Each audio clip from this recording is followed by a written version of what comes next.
आज हम 12वीं रसायन में गैल्वेनिक सेल और विद्युत रासायनिक सेल को प्रदर्शित करना देखेंगे। कैसे उसको समीकरण के रूप में प्रदर्शित करते हैं। जैसे मैं एक सेल बताया था, जिंक है, वो जिंक आयन में बदल रहा था, जिंक आयन में बदल रहा था आपका। और कॉपर आयन है, अभी पिछले क्लास में देखे थे, कॉपर आयन है, वो आप लोगों के इलेक्ट्रॉन को ग्रहण करके कॉपर उदासीन होकर चिपक रहे थे कैथोड से। तो आपका किस प्रकार से हम इसको प्रदर्शित करेंगे, सेल का प्रदर्शन, उसको देखिए। ये एक्वस था, इसकी सांद्रता 1m थी। ये कॉपर आयन एक्वस था, जो इलेक्ट्रॉन आपकी क्या किया, ग्रहण किया है। मैं उल्टा लिख रहा हूं बेटा, कॉपर सल्फेट एक्वस, इसकी भी सांद्रता 1m लिए थे बेटा। और लास्ट में CuS था, ये माइनस काम किया था और ये प्लस का काम किया था। ये एनोड था और ये क्या था आपका, कैथोड था। ये विद्युत रासायनिक सेल का प्रदर्शन है। समीकरण आप लोग लास्ट में लिखेंगे। सबसे पहले इसके अनुसार पॉइंट को लिखेंगे। पहली बात, एनोड को दाएं तरफ लिखा जाता है, कैथोड को बाएं तरफ लिखा जाता है। एनोड ऋणांशित होता है, दाएं तरफ लिखेंगे। सॉरी बेटा, उल्टा बोलो। एनोड को बाएं तरफ लिखा जाता है और कैथोड को दाएं तरफ लिखा जाता है। ठीक है। दूसरी बात, अब जो एनोड पे ठोस अवस्था में है, धातु क्षण है, उसको पहले लिखा जाता है, उसके बाद विद्युत अपघट्य को लिखा जाता है बाएं तरफ। इधर विद्युत अपघट्य को लिखा जाता है, उसके बाद आपके ठोस को लिखा जाता है किधर, दाएं तरफ। ठीक है। ठोस जो इलेक्ट्रोड होता है, एनोड इलेक्ट्रोड का जो संकेत है ठोस धातु, और विद्युत अपघट्य के बीच में एक खड़ी लाइन कर देते हैं, या कई बुकों में इस प्रकार से चिन्ह कर देते हैं। वैसे कैथोड पे जो विद्युत अपघट्य है और जो कैथोड की धातु है, उसके बीच एक खड़ी लाइन कर देते हैं। और एनोड और कैथोड के बीच एक डबल लाइन आप कर दोगे, दो खड़ी लाइन कर दोगे चिन्ह करके। ये प्रदर्शन करने का तरीका है। ठीक है बेटा। जो सॉलिड और इक्वस को, AQ को संकेत है, उसको ठोस और जलीय विलयन के नीचे छोटे कोष्ठक में लिखा जाता है। ये नियम है। विद्युत अपघट्य की सांद्रता को छोटे कोष्ठक में लिखा जाता है। अब इस प्रकार से हम विद्युत रासायनिक सेल का प्रदर्शन करेंगे। लास्ट में ये समीकरण, तो समीकरण में ना इसको कैसे लिखते हैं वो पॉइंट में देना है, 4-5 पॉइंट आपके पेज नंबर 162 पे है। आप लोग खुद लिखेंगे, मैं भी बोल रहा हूँ। एनोड बाएं तरफ, कैथोड दाएं तरफ। दूसरा पॉइंट, एनोड की जो धातु है उसको पहले लिखते हैं, फिर विद्युत अपघट्य को लिखा जाता है।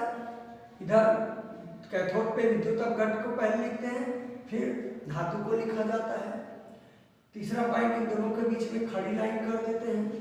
धातु और विद्युत अपघट्य में जो भी एनोड पे, कैथोड पे, एनोड पे है, कैथोड पे भी, और एनोड पे और कैथोड के बीच जो भी है धातु, उनके बीच में आपकी दो खड़ी लाइन कर देते हैं, संकेत कर देना आपको। ठीक है ना।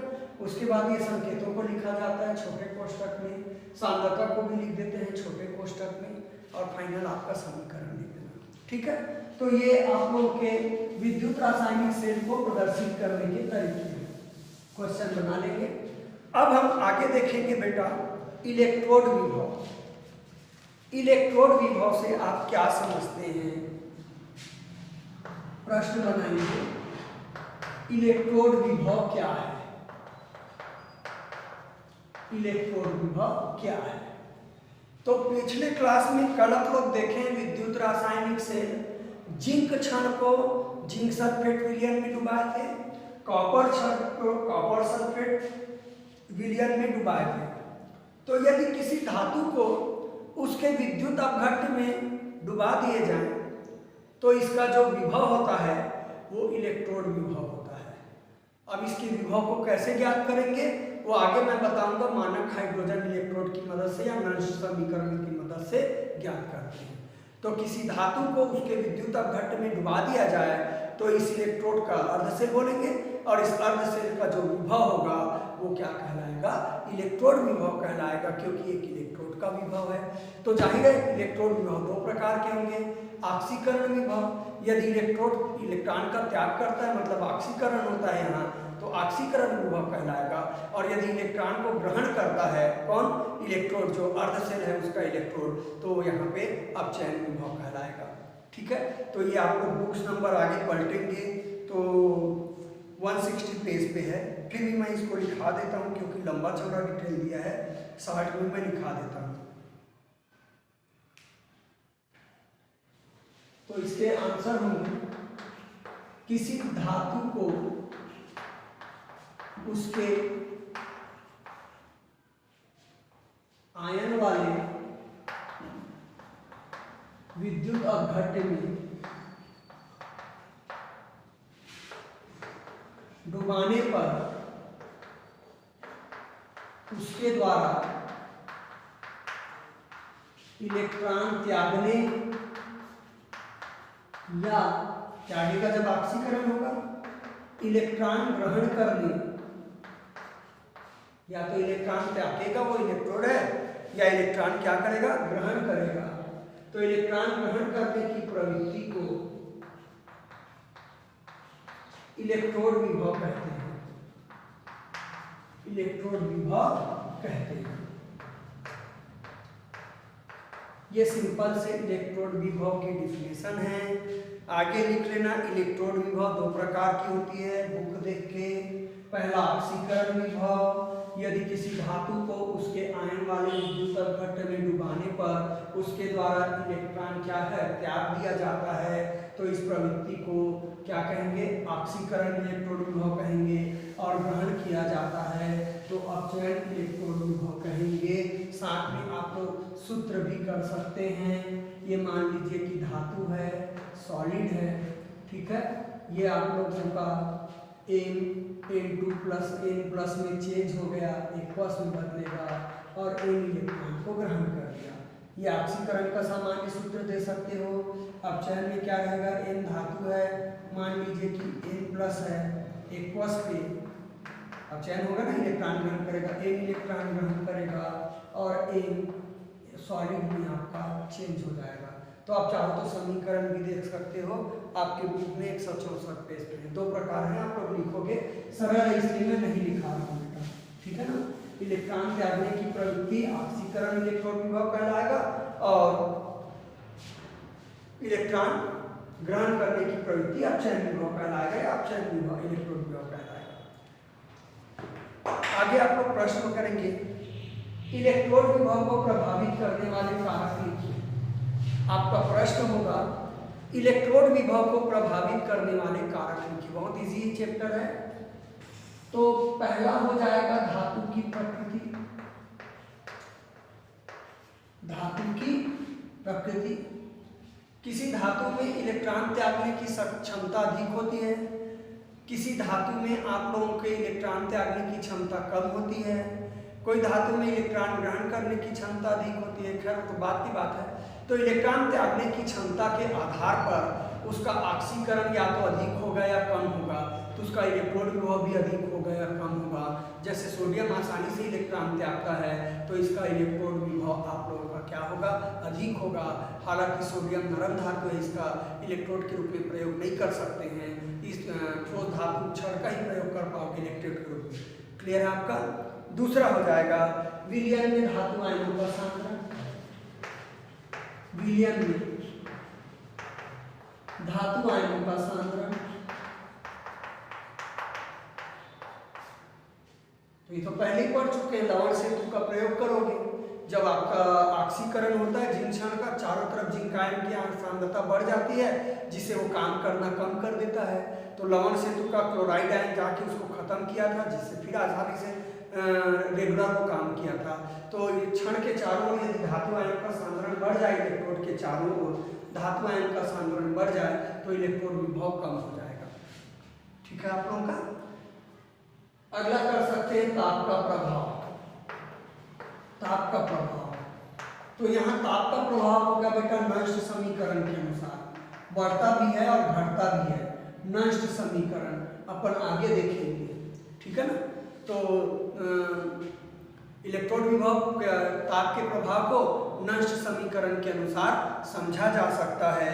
चाहो तो आप लोग नष्ट समीकरण यहाँ आपके बुक में नहीं दिया है, मैं नष्ट समीकरण को लिख देता हूँ, आप लोग बगल में नष्ट समीकरण भी लिख देंगे। ठीक है, तो आपका नष्ट समीकरण हो जाता है,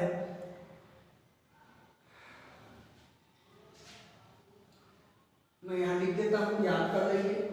E is equal to E0 minus 2.303 RT बटा NF लॉग आधार 10 करेंगे आप लोग, ठीक है ना। तो ये आ जाएगा MS की सांद्रता, धातु की सांद्रता बटा उसके आयन की सांद्रता। इस प्रकार से आप लोग M मान लीजिए कि M प्लस है, एक प्लस है, ये नष्ट समीकरण है, ठीक है ना, अर्ध से। तो इस सूत्र से N आपकी संयोजकता बेटा, F आपका फैराडे संख्या है, जिसको फिजिक्स में पढ़ोगे इसका मान होता है 96500 फैराडे संख्या का मान होता है। ये मानक परिस्थितियों में विद्युत विभव है या इलेक्ट्रोड विभव, मानक परिस्थिति बताएंगे। ये नष्ट समीकरण है, आपके बुक में नहीं दिया है, यहाँ से नोट कर लेंगे, वहां पे नहीं दिया है, आगे दिया है। तो ताप का प्रभाव अपन नष्ट समीकरण के अनुसार बता सकते हैं। ये टेम्परेचर है ना, तो इसके अनुसार हम इलेक्ट्रोड विभव को निकाल सकते हैं। ताप के अनुसार इस सूत्र में रखेंगे, कम होगा कि ज्यादा होगा पता चलेगा, ठीक है। चौथा, दाब का प्रभाव। तो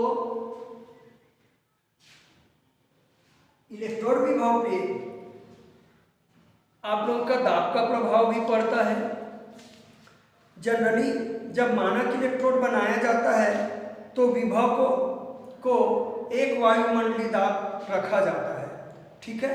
तो जनरली आप लोगों को सेल रेगुलर काम करे, इसलिए खासकर गैसीय इलेक्ट्रोड हो गया, द्रवीय इलेक्ट्रोड में नहीं करेंगे, गैसीय इलेक्ट्रोड हो गया तो उसके दाब को नियत रखा जाता है, प्रायः एक वायुमंडलीय रखा जाता है, नहीं तो सेल की कार्य क्षमता प्रभावित होती है।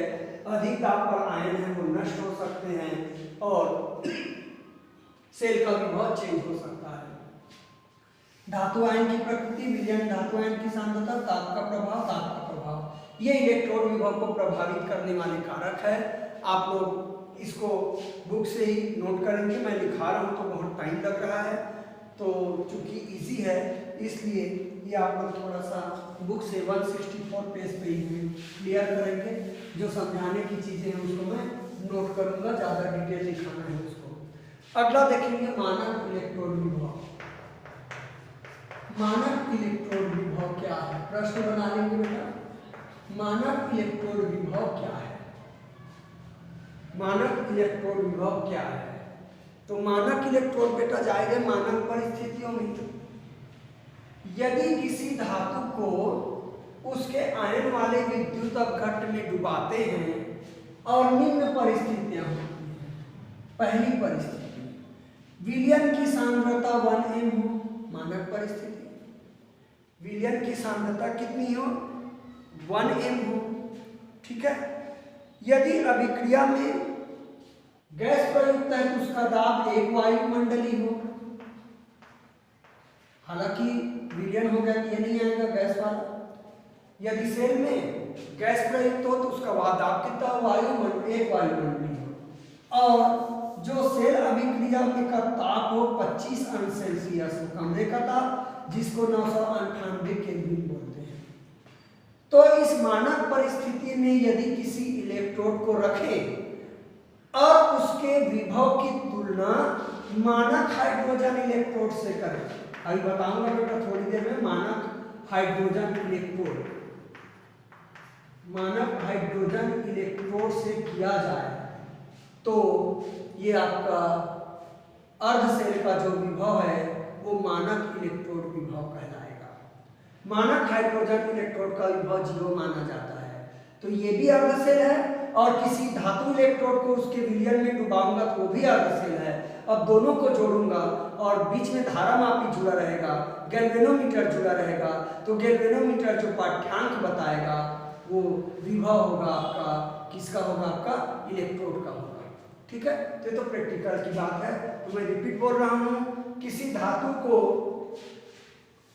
उसके आयन वाले विद्युत अपघट्य में डुबाए दे जाएं और निम्न परिस्थितियां हो। पहला, विलयन की सांद्रता कितनी हो? 1m। दूसरा, यदि सेल अभिक्रिया में गैस प्रयोग करे तो उसका दाब कितना हो? 1 वायुमंडलीय। तीसरा, सेल अभिक्रिया, अर्ध सेल अभिक्रिया लिख सकते हो, का ताप 25 अंश सेल्सियस यानी कि 298 केल्विन हो। तो यदि इस अर्ध सेल का इलेक्ट्रोड विभव मानक हाइड्रोजन इलेक्ट्रोड की तुलना में ज्ञात किया जाए तो ये कहलाता है मानक इलेक्ट्रोड विभव कहलाएगा। क्लियर है? पेज नंबर 164 पे ही है, ये पॉइंट वाला ही बेहतर है। नीचे आप 4 लाइन दिए हैं, क्लियर तौर पे लिखेंगे इसकी डिफिनेशन, आपके सारे की बुक में है। अब हम बात करेंगे मानक हाइड्रोजन इलेक्ट्रोड की। बहुत इंपॉर्टेंट क्वेश्चन है, हर दूसरे तीसरे साल आता है। तो आप लोगों को प्रश्न करना है मानक हाइड्रोजन इलेक्ट्रोड क्या है। चलो बेटा रेगुलर थोड़ा थोड़ा देखेंगे, ज्यादा हो जाता है। कल मैं बताऊंगा मानक हाइड्रोजन इलेक्ट्रोड, आज आप इतनी ही क्लास देखें, ठीक है ना।